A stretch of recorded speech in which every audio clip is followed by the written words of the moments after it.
Muy buenos días o buenas tardes a todos los residentes. Soy la doctora Alejandra Alfonso, los R2 y R3 ya me conocen, sobre todo la Clínica Médica 1, y soy parte del plantel docente del posgrado en Medicina Interna a partir de este año. Voy a estar dando este tema para esta primera clase virtual asincrónica, que es el de la historia clínica. Por supuesto, un tema que va a servir mucho más a los residentes del primer año. Espero que puedan escucharla y verla. En cuanto a la agenda que voy a seguir, primero una breve introducción sobre toda la importancia de este documento, posteriormente un poco de la estructura que ya todos conocemos de la facultad, y luego algunos tips y qué preguntar y qué evaluar a todos los pacientes que ingresan a nuestro servicio, y finalmente algunas recomendaciones enfocadas sobre todo en la práctica diaria para ustedes, los residentes de ambos servicios, que son realmente servicios bastante grandes, los más grandes del país, y siempre están con muchos ingresos en las guardias y sobre todo hay que tratar de hacer siempre lo mejor posible esta historia clínica. Entonces, ¿por qué es tan importante realmente la historia clínica? Para nosotros los internistas es el documento madre, es el documento fundamental cuando ingresa el paciente, es como la hoja de vida, ustedes ya saben eso, está ahí resumido todo lo que le llegó a pasar en algún momento y lo que le está pasando al paciente actualmente, cómo ingresa, qué síntomas tiene, qué ustedes encuentran en el examen físico y tiene implicancias legales, ¿verdad? Eso es fundamental que sepan, es un documento demasiado importante, un documento médico legal que representa entonces el primer contacto de nosotros los médicos con el paciente que ingresa a nuestro servicio. Y ese documento va a ser la guía, va a ser la base sobre lo cual se va a ir construyendo después el diagnóstico y el plan terapéutico de los pacientes. Van a ver eso cada vez más con los meses, esto va para los recientes primer año, ¿verdad?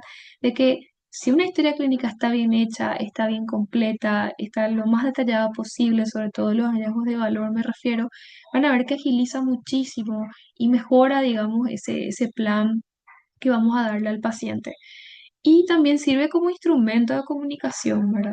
No solo entre nosotros los médicos, sino también con otros personales de la salud, con los nutricionistas, con los fisioterapeutas, incluso los interconsultores.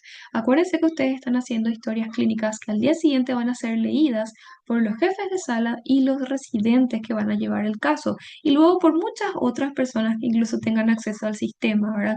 No solo los interconsultores, no solamente las personas que van a estar a cargo del tratamiento de su paciente. Y deben poder entender el cuadro del paciente solamente al leer esa primera historia clínica, ¿verdad? Por supuesto, tiene características la historia clínica que ya conocemos. Debe ser un documento veraz, o sea, no podemos estar, por ejemplo, inventando datos que el paciente no nos dijo. Debe ser coherente. Muchas veces el paciente intenta explicar con sus palabras lo que le está pasando y en algunas ocasiones puede caer en incoherencias. Entonces, es también deber nuestro, de los médicos, intentar interpretar los hallazgos o la patología del paciente con ellos para poder poner lo más coherente posible en este documento. Debe ser una historia completa, no le pueden faltar las partes de una historia clínica y debe ser organizado. O sea, para eso deben seguir el formato preestablecido por ambos servicios. Tanto Clínica Médica 1 como Clínica Médica 2 tienen sus formatos de historia clínica. No son iguales 100%, pero son muy parecidos. Pequeños detalles son diferentes, sobre todo en el orden de algunos apartados, pero más que eso no es muy diferente, ¿verdad? No se olviden de sellar y firmar el documento al final, eso tiene implicancias legales, sí o sí debe estar identificado quién realizó la historia en este documento, ¿sí? Si no tienen sus sellos en ese momento por algún motivo, pueden colocarlo a mano, eso está permitido también. Y no se olviden de que no deben usar abreviaturas para no caer en confusiones, ni siquiera las abreviaturas estándares en medicina, porque es un documento que después puede llegar a ser peritado por personas que no sean de nuestro ámbito, de nuestro rubro médico, entonces debe estar lo más claro posible. En cuanto a la estructura de la historia clínica, esto ya lo conocen, ya lo conocemos todos de la facultad, estas son las partes que no deben faltar a una historia clínica, ¿verdad? Sobre todo nuestra historia clínica, que es una historia completa, larga, no es la misma historia que hace la gente que está en la urgencia. Por ejemplo, los médicos de urgencia hacen una historia más breve. Esta es una historia para nuestro servicio de clínica médica. Entonces debe tener datos de filiación, motivo de consulta, que puede ser uno, dos o máximo tres en algunos casos, los antecedentes personales más importantes del paciente, sobre todo los antecedentes patológicos, los antecedentes familiares, los hábitos y si amerita detallar también la situación socioeconómica. Por supuesto, los antecedentes de la enfermedad actual, que es el apartado estrella de cada historia clínica, porque explica qué le trajo al paciente en esa internación y también sus antecedentes remotos. Por supuesto, un buen examen físico que debe constar de una actoscopía, de los signos vitales bien claros y del examen por aparatos y sistemas. Posteriormente, los diagnósticos de ingreso y los planes. Van a ver que en el modelo de Clínica Médica 1, el punto 7 en realidad está en el punto 3 debajo del motivo de consulta. Y eso tiene que ver más bien por una cuestión de organización visual, creo yo. Como es el documento impreso que está siempre en la carpeta, es como para que uno abra la carpeta y ya tenga ahí los diagnósticos, ¿verdad? No, no está mal, pero generalmente suele estar abajo realmente. Los diagnósticos posterior a todo lo que vinimos diciendo ahora, los antecedentes de la enfermedad actual, el examen físico y ya posteriormente se colocan los planes. Pero ese pequeño detalle del orden es una diferencia de ambos modelos de historias clínicas, nada más.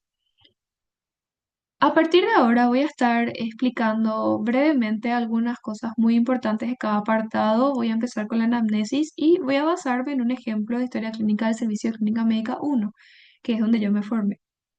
Este ejemplo es un ejemplo real de una historia de Clínica Médica 1, cuyos datos de filiación, datos certeros, están protegidos por la confidencialidad del paciente, de la paciente en este caso.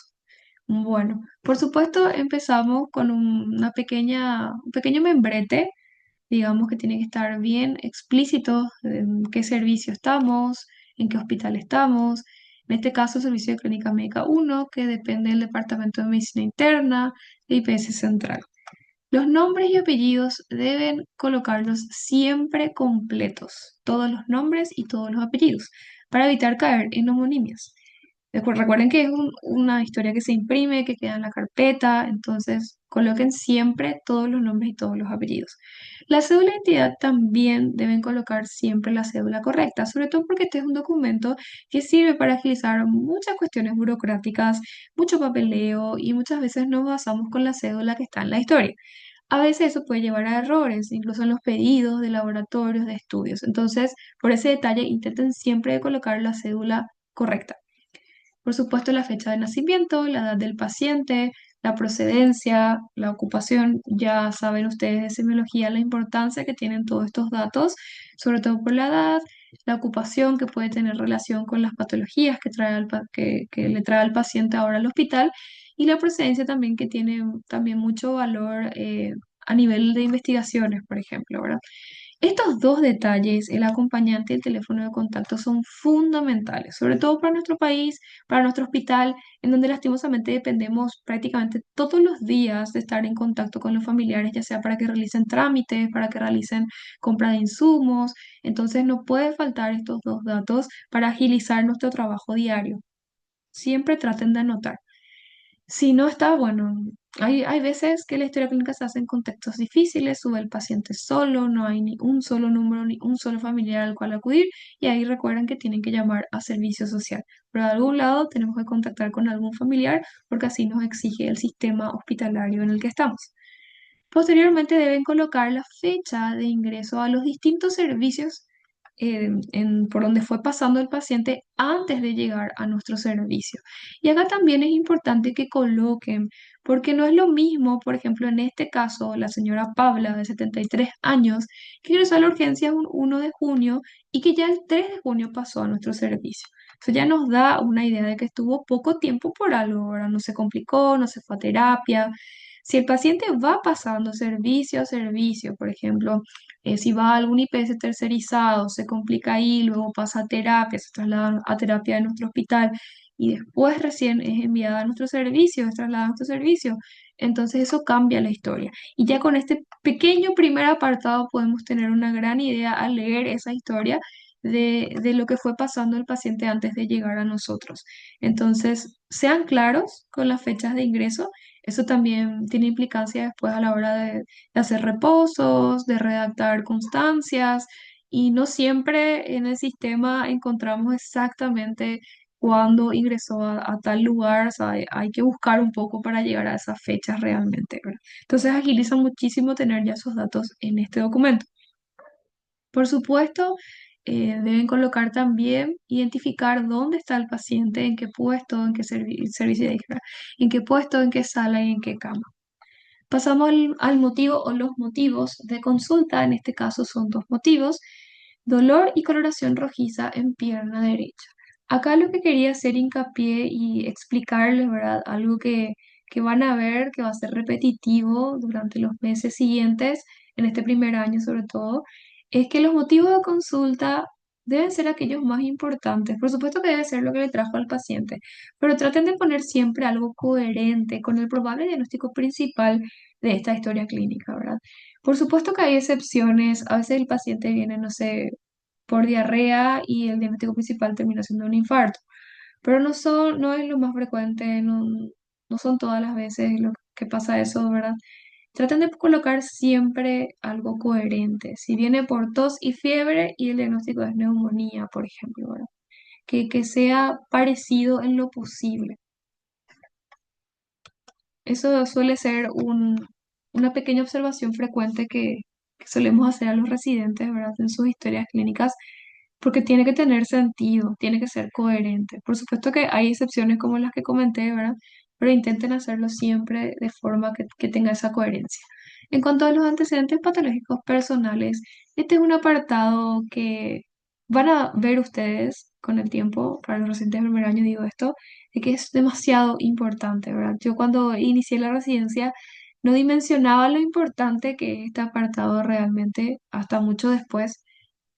Y acá lo que puse es un poquito lo que no tiene que faltar en este apartado, ¿verdad? Las enfermedades crónicas, sobre todo me refiero a aquellas enfermedades crónicas no transmisibles o enfermedades crónicas, por ejemplo, de tipo autoinmune, de tipo endocrinológica, neurológica, etcétera, ¿verdad? ¿Y qué deben anotar en este apartado sobre esas enfermedades crónicas? El tiempo de evolución, hace cuánto tiene ese diagnóstico, hace cuánto sabe el paciente que tiene esa enfermedad, qué tratamiento está utilizando actualmente, por supuesto, nombre del fármaco, dosis del fármaco y con qué frecuencia está consumiendo ese fármaco. Y por supuesto, si estamos hablando de enfermedades así ya muy específicas, yo que sé, enfermedades neoplásicas, enfermedades hematológicas específicas, intenten detallar siempre dónde realiza el seguimiento. Eso también es muy importante, incluso para nosotros poder comunicarnos con esos médicos o por algún otro motivo. En cuanto a las enfermedades previas relevantes, acá me refiero a que muchas veces es importante también hacer constar en la historia enfermedades previas por más de que ya hayan superado esos cuadros. Por ejemplo, infección de vías urinarias a repetición o sífilis tratada ya curada, por ejemplo, ¿verdad? Entonces, muchas veces eso tiene relevancia, las enfermedades previas ya superadas. No se olviden que si el paciente les dice, no, yo soy sano, yo no tengo ninguna enfermedad, pregunten siempre dirigidamente, sobre todo a los adultos, a partir de los adultos, sobre las enfermedades crónicas no transmisibles que son muy frecuentes en el mundo y en nuestro país. Hipertensión arterial, diabetes mellitus tipo 2. Y también pregunten si el paciente presenta alergias conocidas a fármacos. ¿Por qué? Porque esto tiene una implicancia legal muy importante. Si llega a suceder en la internación, si el paciente llega a tener alguna alergia y él ya era conocido y no está en la historia, pueden tener problemas. Y si no tiene ninguna de estas enfermedades comunes, negar por lo menos, niega ser portador de hipertensión arterial, diabetes mellitus, alergias a medicamentos de uso común. Suele ser la frase en ese caso, ¿verdad? En cuanto a las internaciones previas, este es un dato muy relevante para nuestros pacientes porque la mayoría, o sea, muchos de ellos, un 70-50% más o menos, son pacientes pluripatológicos con internaciones previas, no solo en nuestros centros, sino en otros lugares, ¿verdad? Y es muy importante intentar recabar por lo menos la fecha y los días de internación de su última internación o de las internaciones más relevantes, de su neumonía, de su infarto, de su ACV, de su COVID, que le dejó secuelas, etcétera. Intenten recabar datos como el tratamiento que recibió. Esto muchas veces no sabe bien el paciente, pero por lo menos a grandes rasgos, si ingresó o no a terapia o los datos que les parezca relevante que les esté contando el paciente, ¿verdad? Esto guía mucho la conducta, sobre todo en pacientes, por ejemplo, POC, que se han internado ya varias veces, o pacientes con infecciones vía urinarias a repetición, otros adultos mayores, porque va guiando un poco qué antibiótico hacerle al paciente. No es lo mismo que te diga que se le hizo colistina en su última internación, o se le hizo meropenem, a que te digan que se trató de forma, digamos, empírica, de forma ambulatoria, con antibióticos como trimestoprim, como nitrofurantoína. Entonces, son datos muy importantes. Traten de ser siempre lo más detallistas posibles. Acuérdense que tenemos un sistema hospitalario el cual podemos revisar y enriquecer nuestras historias para que sean lo más coherente y completo posible. En cuanto a cirugías previas, otro apartado que ya conocemos, no se olviden que no debe faltar el diagnóstico quirúrgico que le llevó a la cirugía, la fecha, el año en el cual se llevó a cabo, el centro en donde se realizó y si hubo o no complicaciones. Por supuesto, no siempre colocamos todos estos datos. Estoy mencionando como datos de valor en ciertos casos, ¿verdad? No es lo mismo una cirugía que fue llevada a cabo de urgencia, por ejemplo, una histerectomía de urgencia por un sangrado uterino normal abundante, que una cirugía programada por un sangrado uterino crónico, por ejemplo. No es lo mismo que se haya dado en condiciones agudas o de forma programada. Y por supuesto poner las complicaciones si es que así hubo, ¿verdad? En cuanto a las transfusiones previas, importante en pacientes sobre todo hematológicos o con grandes cirugías, y si hubo o no reacciones a esas transfusiones como dato de valor también. No se olviden de este apartado, datos aportados por el familiar o por el paciente o por ambos, y si merecen fe, poca fe o relativa fe. En este caso, relativa fe. Eso es un dato que uno cuando lee la historia y dice merece poca fe, ya sabe que probablemente algo sucedió al redactar la historia. Puede ser que el paciente no sabía bien sus datos o el familiar que estaba con el paciente desconocía totalmente y el paciente no estaba en condiciones de ayudarnos con la historia clínica. Entonces, este apartado sirve mucho para entender en qué condiciones también se realizó la historia. En el ejemplo concreto, una paciente conocida hipertensa, ya de larga data, o pueden poner incluso hace cuánto más o menos se le diagnosticó, en tratamiento actual irregular con una sola droga, en este caso tenolol 50 miligramos, una dosis relativamente baja. Y acá, por ejemplo, se detalló que previamente estuvo con el enalapril que fue suspendido por tos seca. No es necesario que coloquen siempre todos los tratamientos que ya fue teniendo el paciente, solo si es relevante. Si hubo efectos adversos, pueden colocar, por ejemplo, si estaba con amlodipina y se suspendió por edema, o con hidroclorotiazida y se suspendió por hiponatremia. Si encuentran eso en el sistema, genial si lo ponen. Esto cobra mucha más relevancia en otras patologías, por ejemplo, autoinmunes o endocrinológicas, donde ya se fue escalando de terapia. Por ejemplo, una colitis ulcerativa, si el paciente ya está, por ejemplo, en un tratamiento última línea porque es ya refractario y no fue respondiendo bien a los tratamientos escalonados previos, sería importante que lo coloquen acá, por ejemplo. Acá menciona también su seguimiento, que lo hace en el puesto de salud de su zona, pero no de forma regular. Es también diabética de larga data, utiliza doble medicación vía oral, en este caso metformina, está bien colocado la dosis y la frecuencia, y también el seguimiento en el puesto de salud. O sea, no es una paciente insulino dependiente, no es una paciente que hace seguimiento con endocrinología, etc. En este caso, ¿cuáles fueron las patologías que se negaron? Asma, alergia a medicamentos de uso común u otras patologías de base. Este es otro apartado que no mencioné, pero que sirve muchas veces para englobar aquellos medicamentos que también toma el paciente, pero muchas veces no sabe por qué o lo consume por cuenta propia. A veces nuestros pacientes consumen el famoso Dolorubin forte o consumen de por sí algunas otras medicaciones psiquiátricas y no saben muy bien por qué diagnóstico, ¿verdad? Y se puede colocar aquí esa frase, ¿verdad? Niega otras medicaciones o van detallando y pueden agregarle frases como no sabe precisar motivo, entre otras cosas. En cuanto a internaciones previas, acá se colocó que tuvo una infección que tuvo COVID en el 2020, 7 días estuvo en el INERAM, requirió oxígeno, pero afortunadamente solo por cánula nasal, pero menciona la paciente que después de ese cuadro quedó con el famoso chillido cada tanto, episodio de broncoespasmo que no fueron requiriendo internación.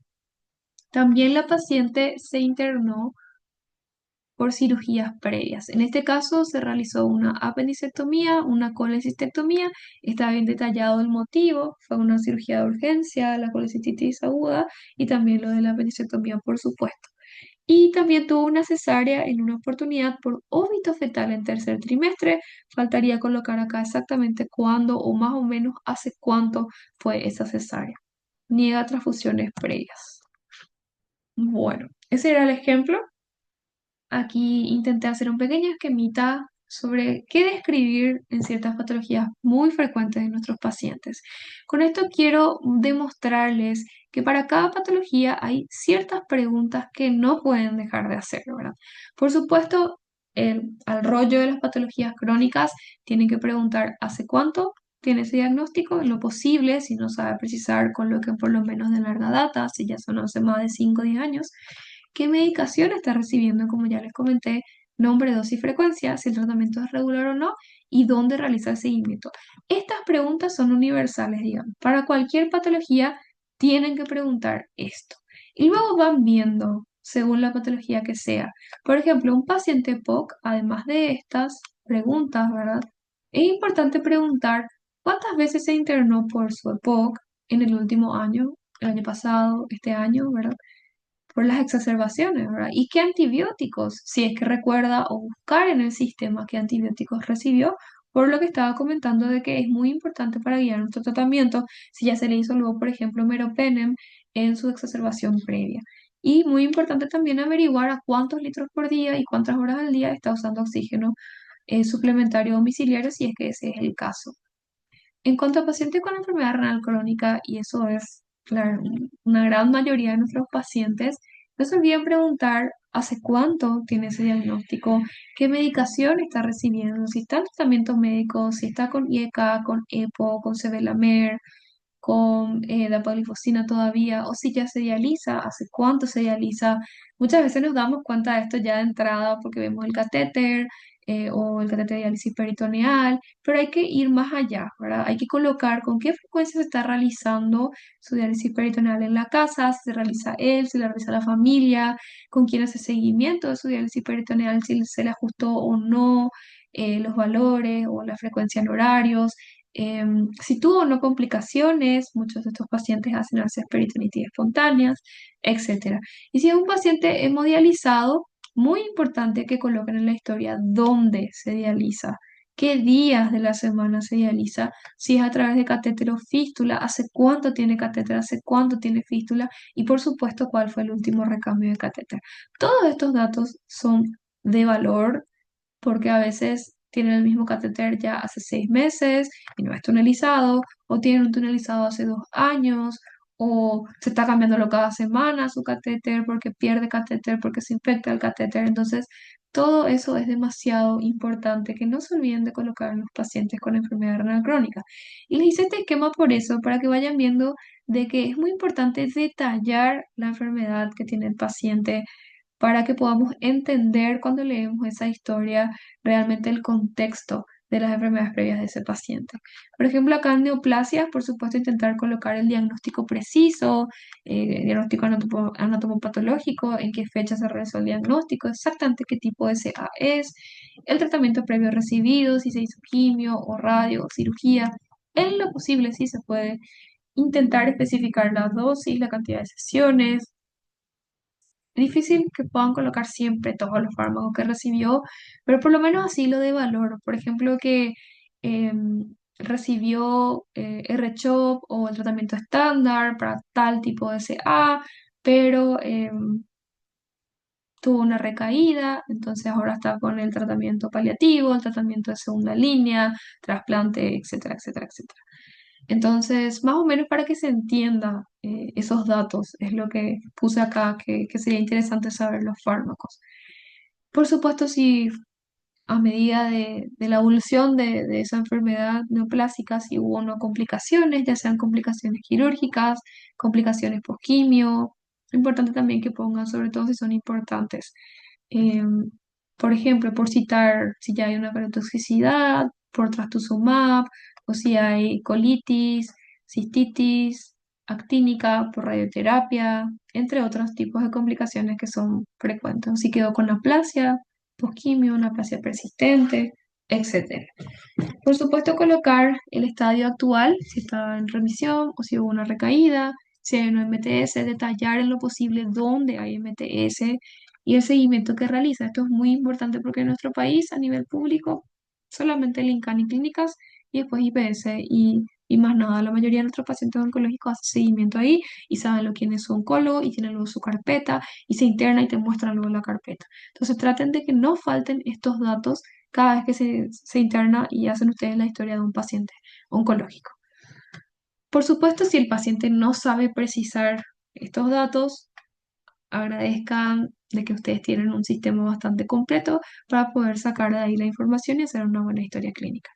Por supuesto, en las patologías como el infarto de miocardio, ACV, cuándo, qué secuelas le dejó el ACV, por ejemplo, qué intervenciones se realizó, si son otros trombolysis, si son cinecoronariografía, se colocó o no stent, cirugía, etcétera. ¿Qué tratamiento actual tiene y el seguimiento que realiza? Para alergias, por ejemplo, a qué sustancia, alimentos, medicamentos, etcétera. Y muy importante detallar qué reacción tuvo el paciente para entender la gravedad de la alergia, ¿verdad? Y para saber si poder dar o no, por supuesto, de forma supervisada, el medicamento o si amerita alguna evaluación por alergia, si va a someterse a algún tipo de tratamiento, ¿verdad? Cualquier otra enfermedad, no se olviden de escribir lo de valor. Estos son ejemplos que yo les puse para que traten de que no falten estos datos en estas patologías que son muy frecuentes. En cuanto a otros antecedentes personales y hábitos, por supuesto, los antecedentes familiares, patologías de valor, pero solo en familiares de primer grado, ¿verdad? Mamá, papá, hermanos. Antecedentes ginecológicos muy importantes también, cuando fue su menarca o si ya hay menopausia, si el ciclo es regular o irregular, si hay alguna característica anormal en su menstruación, si hay, por ejemplo, metrorragia, menorragia, flujo abundante, cualquier otra característica que a ustedes les parezca relevante colocar aquí. Y por supuesto, estos datos de las pacientes, sus gestas, sus partos, cesáreas y abortos. Tratar de detallar si hubo abortos, por ejemplo, en qué trimestre y si se sabe o no la causa. En cuanto a los hábitos, muy importante, diuresis y catarsis, colocamos si está conservada o no conservada. Por supuesto, si no está conservada, detallamos por qué no está conservada. Acá le puse algunos ejemplos, coluria, piguria, hematuria, etcétera. Esto es muy importante si es portador de sonda vesical o talla vesical o nefrostomía. Tienen que colocar la última fecha de recambio y cada cuánto se realiza su recambio, ¿verdad? Eso es demasiado importante. La catarsis, la misma cosa, si está conservada o no conservada, y se detallan las características de las heces si son anormales. Heces caprinas, de consistencia líquida, por ejemplo, si hay estreñimiento, incontinencia, si es portador de colostomía o si hay alternancia en el hábito defecatorio. Ustedes van viendo según lo que el paciente les cuenta y según lo que ven en el caso de la colostomía para ir colocando en este apartado. En cuanto a los hábitos tóxicos o viciosos, no se olviden de preguntar siempre si el paciente está vaquista, si la paciente está vaquista, desde qué edad, cuántos paquetes años que tienen que calcular. Si dejó de fumar, hace cuánto tiempo dejó de fumar y cuántos cigarrillos al día fumaba previamente, calcular también sus paquetes años. En cuanto a etilismo, qué tipo de bebidas, fermentadas, no fermentadas, con qué frecuencia, algunos incluso detallan los gramos de alcohol semanales y si llega o no al estado de embriaguez. En cuanto al ejemplo de la historia que estábamos viendo de la paciente Paula, sus padres ya estaban fallecidos, desconocía la causa, y esta es una frase que a mí me parece muy relevante colocar siempre que sea adecuado, ¿verdad? Si el paciente no sabe precisar, coloquen, escriban para que el que está leyendo la historia sepa que ustedes preguntaron, porque el paciente fue el que no supo responder. En cuanto a los antecedentes ginecológicos, esta era una paciente gran multípara, 7 gestas previas, de los cuales 6 fueron por parto normal y solamente una cesárea, que resultó ser el del aborto, el aborto del óbito fetal del tercer trimestre en este caso, y desconocía las causas. Su menarca fue a los 13 y su menopausia fue a una edad relativamente joven, 44 años. En cuanto a diuresis, como ya vimos cómo teníamos que colocar, conservada, y disuria, poliquia, tenesmo vesical y catarsis conservada con hábito defecatorio diario.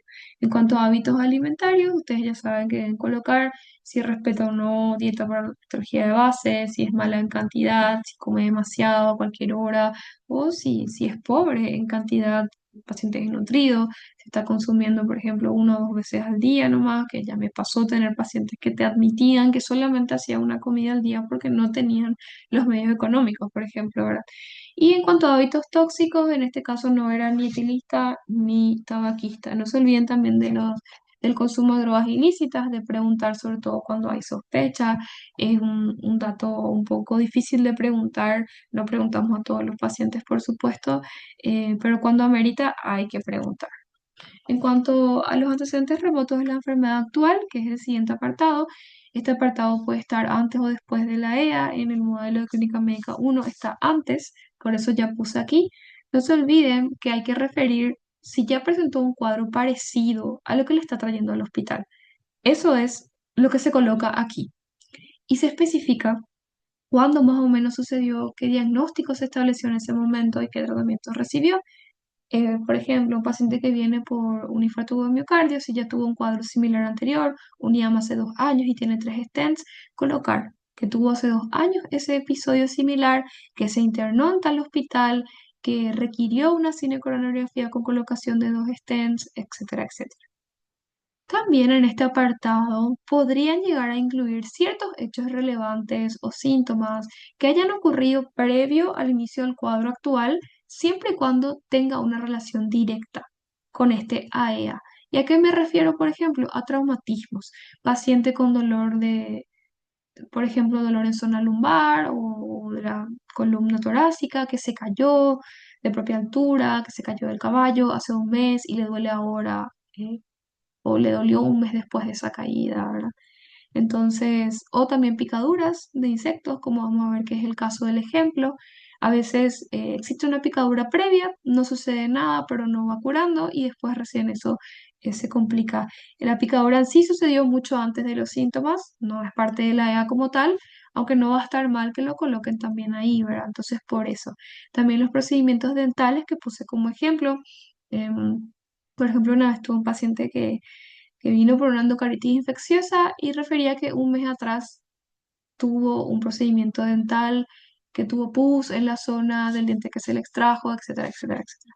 Entonces, eso estaba relacionado por el tipo de germen que creció en el hemocultivo y forma parte entonces de un antecedente remoto de esa enfermedad actual, o sea que guardaba relación.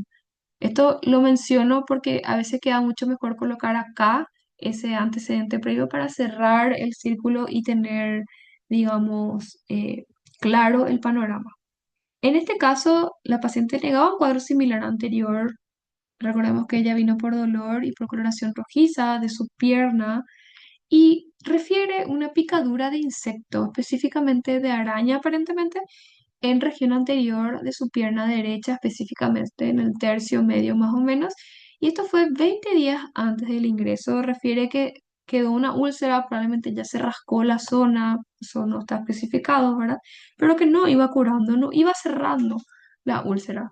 Recordemos que ella era una paciente diabética. Sabemos que los pacientes diabéticos tienen alterada la microvasculatura de las extremidades y también los nervios. Ya hay también neuropatía en la zona muchas veces cuando es de larga data de afectación. No había otros síntomas. La paciente no tenía una buena asepsia de la zona de la pequeña úlcera. Refiere que se hacía lavados con hoja de guayaba en la zona y tampoco fue a consultar, parece, por ese motivo, de que no iba curando la ulcerita. En cuanto a la EA, ustedes ya saben que esta es una parte fundamental de nuestra historia, de que hay que hacer un relato cronológico de los síntomas y todo lo que hizo el paciente al respecto. Se refiere a si consultó o no, qué medicación tomó, etcétera. Se relata desde el inicio de los síntomas hasta el ingreso del paciente al servicio de urgencias. Todo lo que pasa después ya no forma parte de la EA per se. Entonces hay que intentar identificar cuándo empezó el cuadro y tratar de relatar todo teniendo como punto de partida el servicio de urgencias, ingreso al servicio de urgencias. Se puede iniciar diciendo, por ejemplo, 3 días antes del ingreso, 2 horas antes del ingreso, y nos estamos refiriendo hasta que pisa la urgencia. Y ir describiendo los síntomas de forma semiológica lo mejor posible. Eso no voy a mencionar mucho, ustedes ya lo saben, Alicia para el dolor, cómo fue la fiebre, qué evolución tuvo la herida, etcétera, etcétera, etcétera. No se olviden de negar al final de su párrafo de antecedente de la enfermedad actual los síntomas de valor. Esto es muy importante porque para el que lee, uno ya se va ubicando en qué preguntó el residente que hizo la historia para cerrar, digamos, su suposición, para tener todos los datos de lo que él fue infiriendo, ¿verdad? Entonces uno lee y ya va diciendo, ah, vino por dificultad respiratoria. Y uno ya va pensando, ¿es de origen hematológico? ¿Es de origen cardiológico? ¿Es de origen respiratorio? ¿Es de origen infeccioso? ¿Es una neumonía? ¿Es una insuficiencia cardíaca descompensada? ¿Es un EPOC? ¿Qué es? ¿Verdad? Entonces, negando ciertos síntomas, negando fiebre, negando edema de miembros inferiores, uno ya se va orientando hacia cierta etiología del síntoma. Probable, por supuesto. En este caso, resumiendo un poco este párrafo que es un poco largo, realmente este AEA, la paciente 7 días antes, digamos, de su ingreso al servicio de urgencias, fue presentando un cambio en la zona de su herida. ¿Cómo fue ese cambio? Eritema a nivel de la región de la úlcera, ¿verdad? Con un aumento leve del diámetro del miembro, un probable edema por lo que entiendo.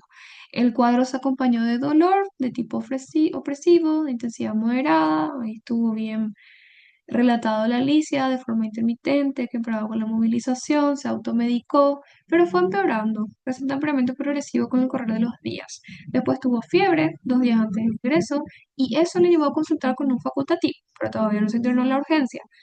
El facultativo, el médico le dio amoxicilina sulbactam vía oral y le indicó buena curación de la herida, que era lo que ya mencionaba de que ella estaba realizando una mala asepsia de la zona con hoja de guayaba.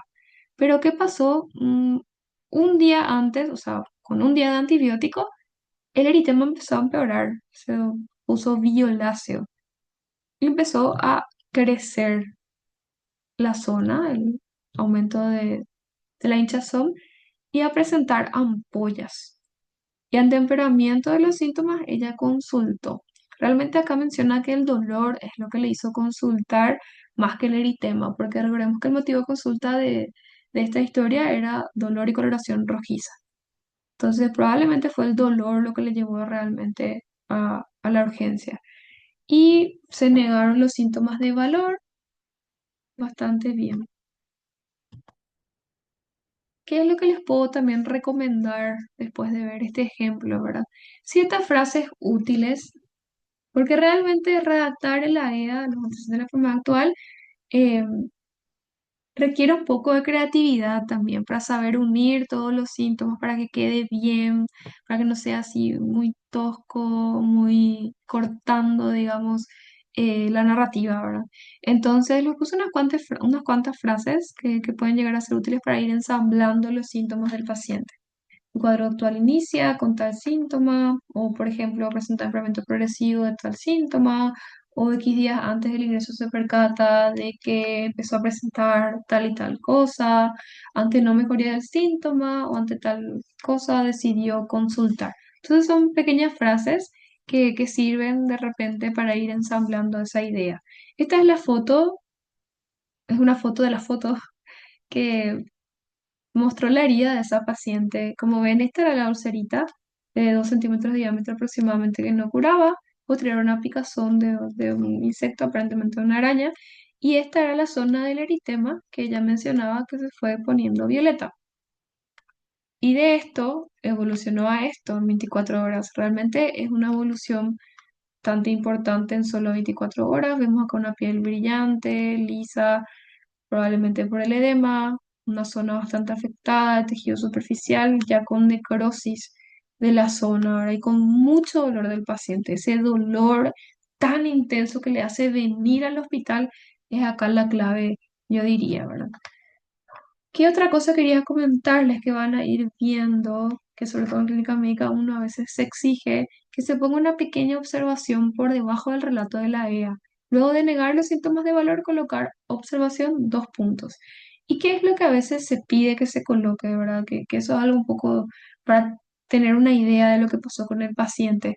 Se pone lo de valor que haya sucedido en el servicio previo que estaba el paciente. Por ejemplo, si estaba en la urgencia y tuvo un paro cardiorrespiratorio de X minutos y después se fue a terapia y estuvo intubada 7 días con Nora. Entonces, una pequeña observación, no muy larga, de lo que fue sucediendo para cerrar el caso. Sobre todo cuando en nuestros diagnósticos van a aparecer ciertas cosas que no tenían nada que ver con lo que le trajo al paciente al hospital, ¿verdad?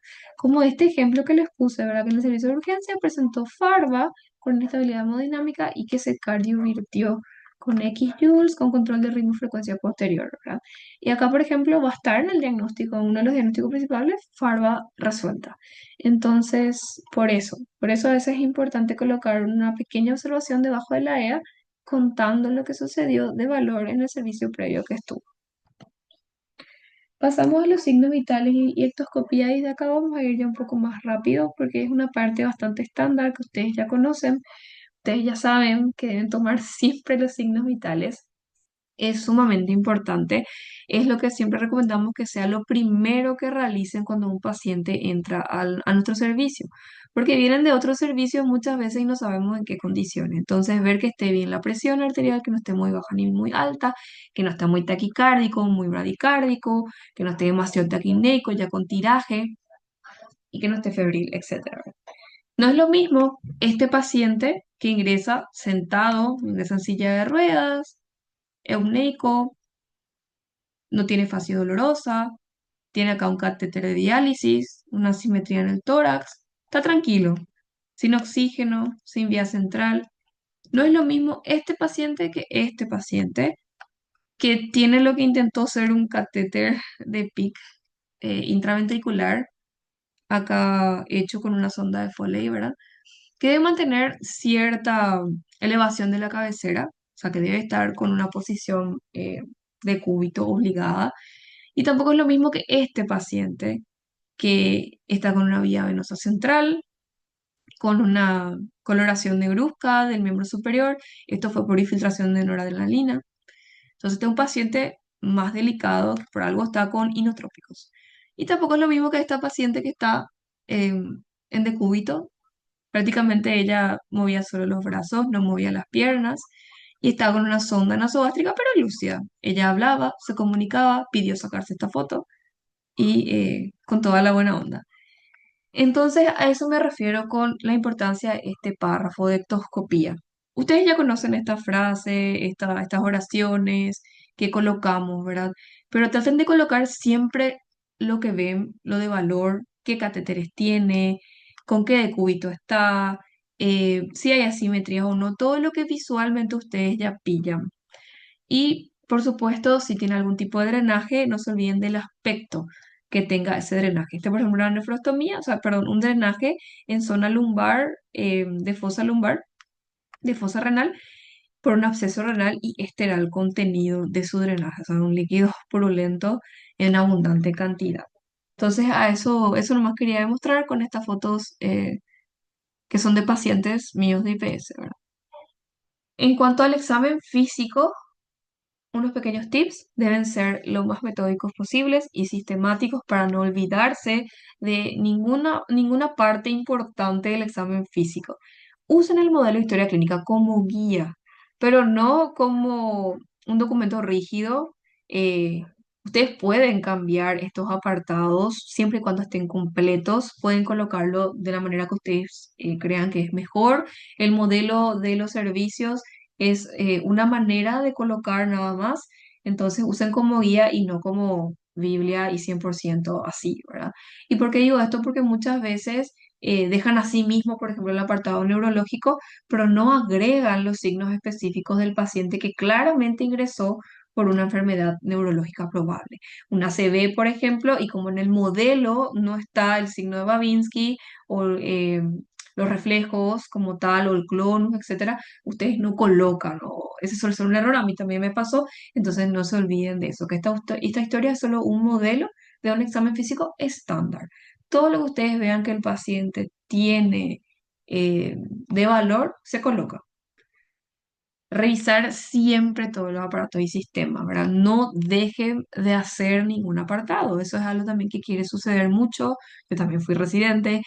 Palpen todos los pulsos. No se olviden de hacer el examen respiratorio, el examen cardiovascular. Ausculten siempre a sus pacientes.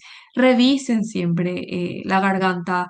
Muchas veces van a encontrar cosas que no tienen nada que ver con lo que les dijo el paciente. No tienen nada que ver con sus patologías, no tiene nada que ver con lo que le trajo al hospital.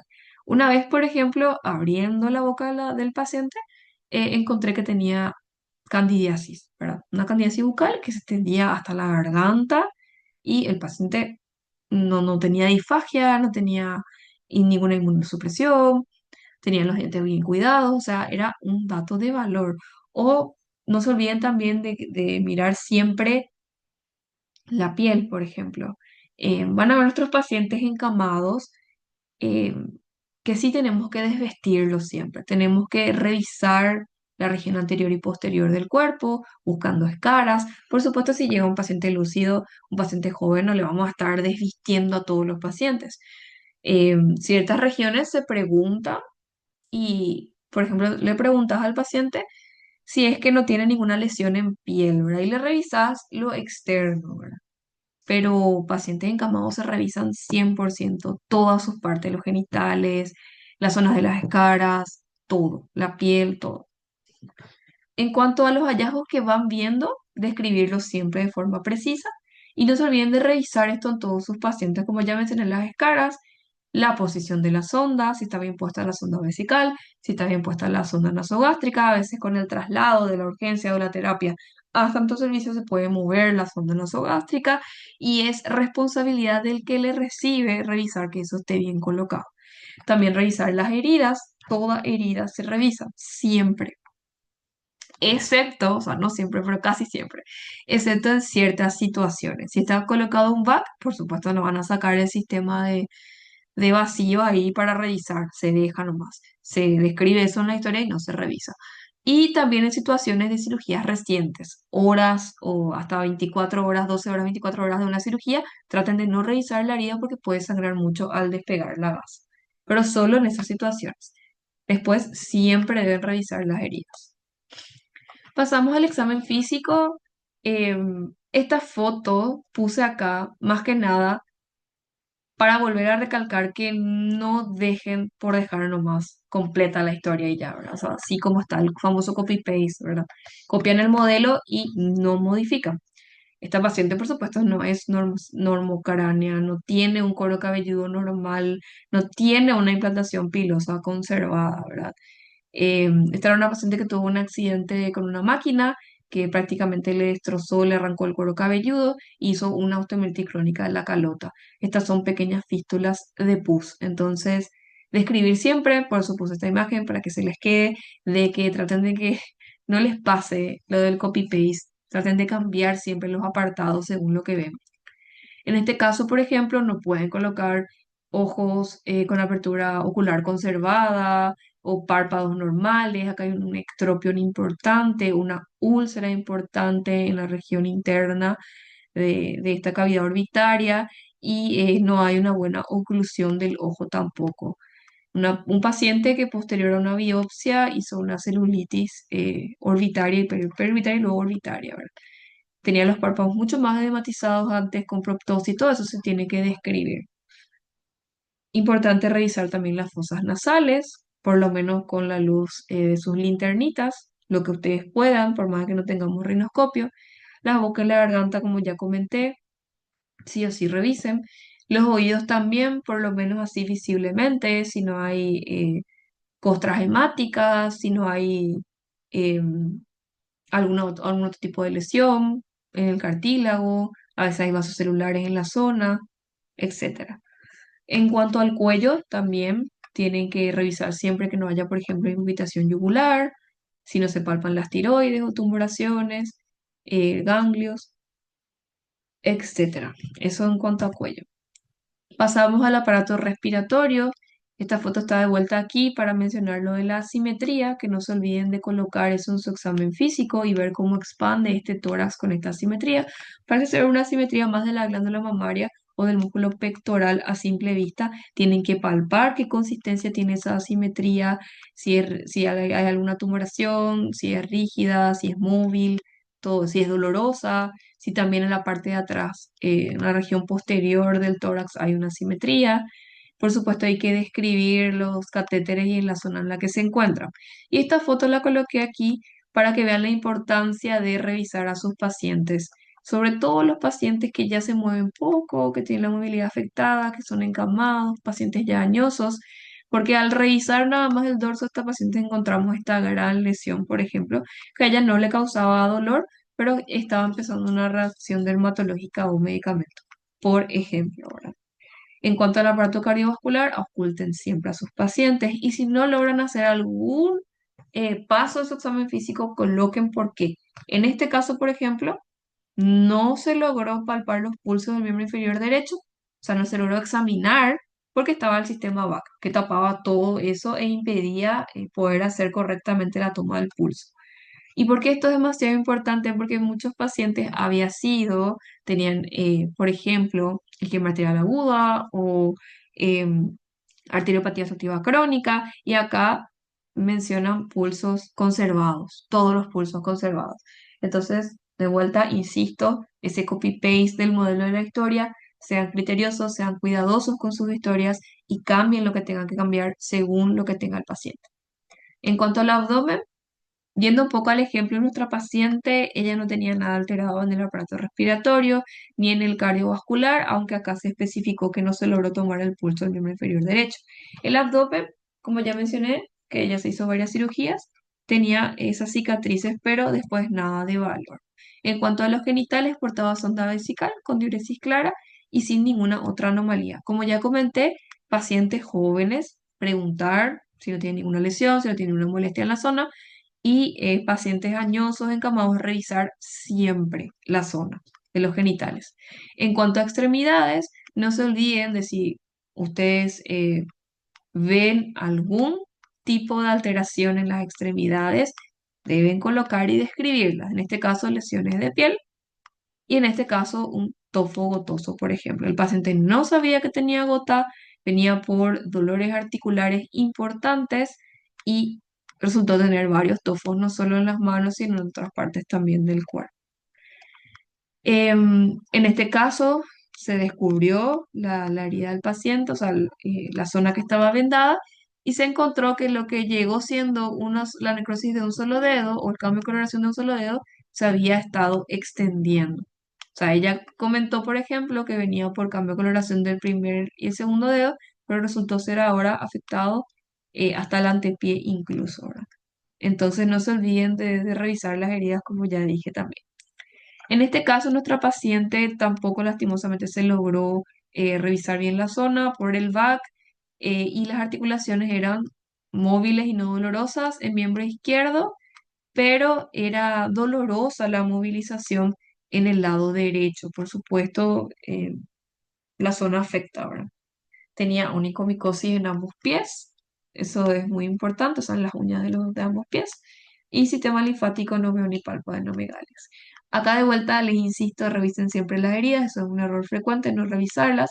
Hay que describir la ubicación, tamaño, la forma, la consistencia, la secreción, dolor, la temperatura, y eso es muy importante para dejar constancia de cómo ingresa el paciente. Si el paciente ya ingresa con una cara sacra grado 3, que durante la internación progresó a grado 4, o si ya ingresó con escara interescapular, sacra, talar, incluso retroauricular, entonces ya uno deja sentado en qué condiciones llegó el paciente y cómo eso fue empeorando después. A veces en el apuro uno se olvida de colocar datos tan importantes como estos y eso puede acarrearnos después problemas médicos legales porque no dejamos bien por escrito cómo ya le estábamos recibiendo al paciente. Acá de vuelta en el examen neurológico, les pongo ahora de que el examen neurológico general se hace a todos los pacientes.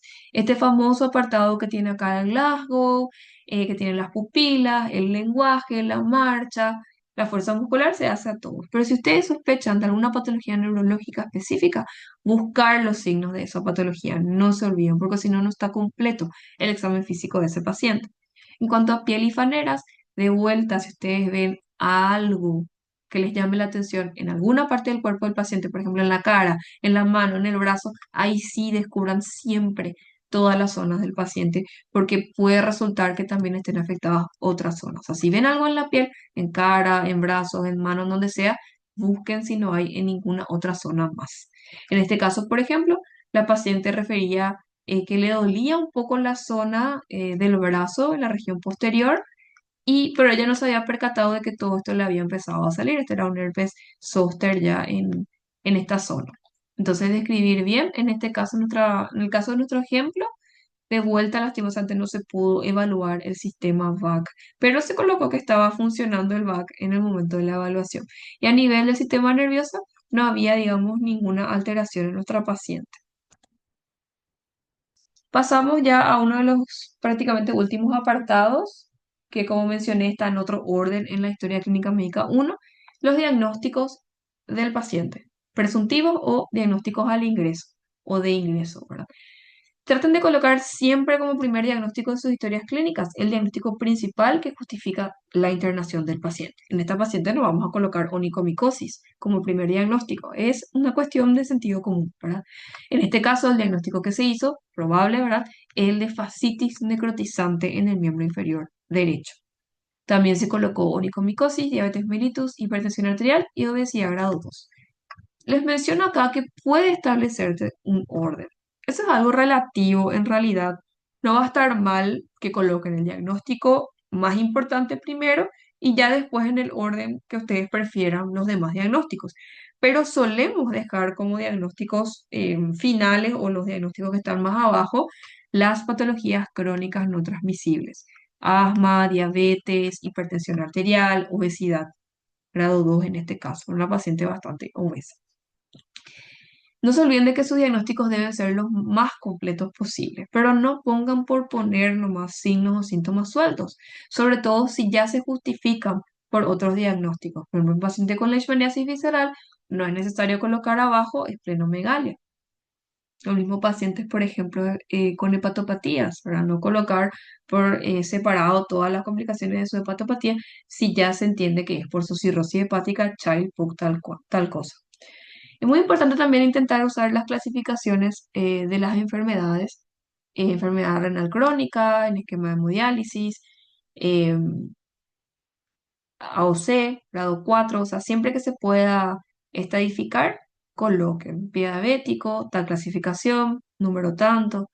Entonces, eso es muy importante también para que el diagnóstico esté completo.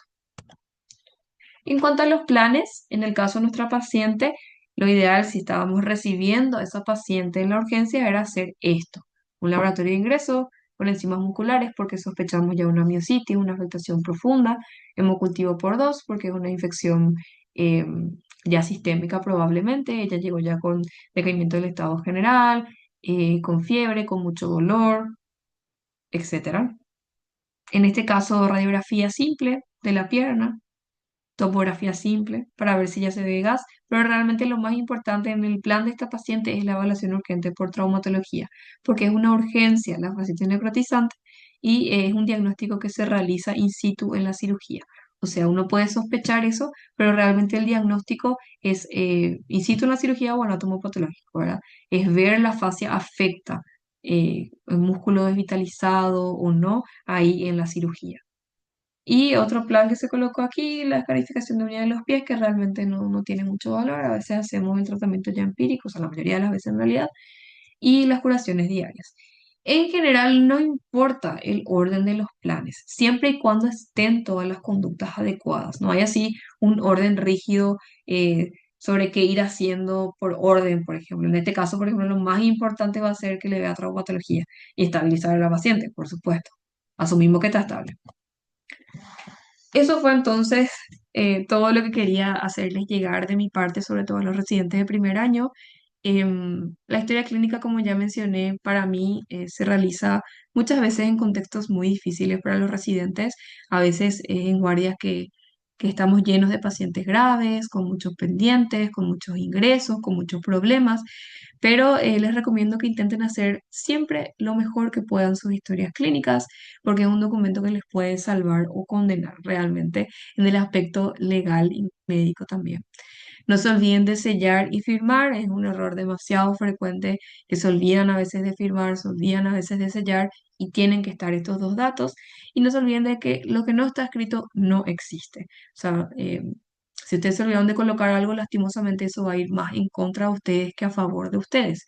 Por eso traten de ser siempre detallistas. Yo siempre leía mi historia al terminar de redactarla y con eso veía si es que faltaba algo, si me olvidé de algo. Entonces, les recomiendo que por ahí les sirve leer de vuelta toda la historia completa al imprimir, al terminar. Y les dejo con esta última frase, que este documento, por supuesto, sin lugar a dudas, es el reflejo del paciente, ¿verdad? De la historia de las patologías del paciente, pero también es el reflejo del médico que lo escribe.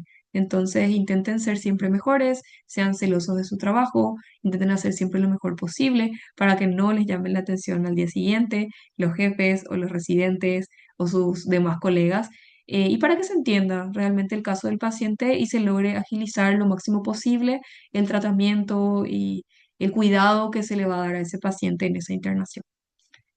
Y eso por mi parte. Muchísimas gracias y nos veremos probablemente en otras clases.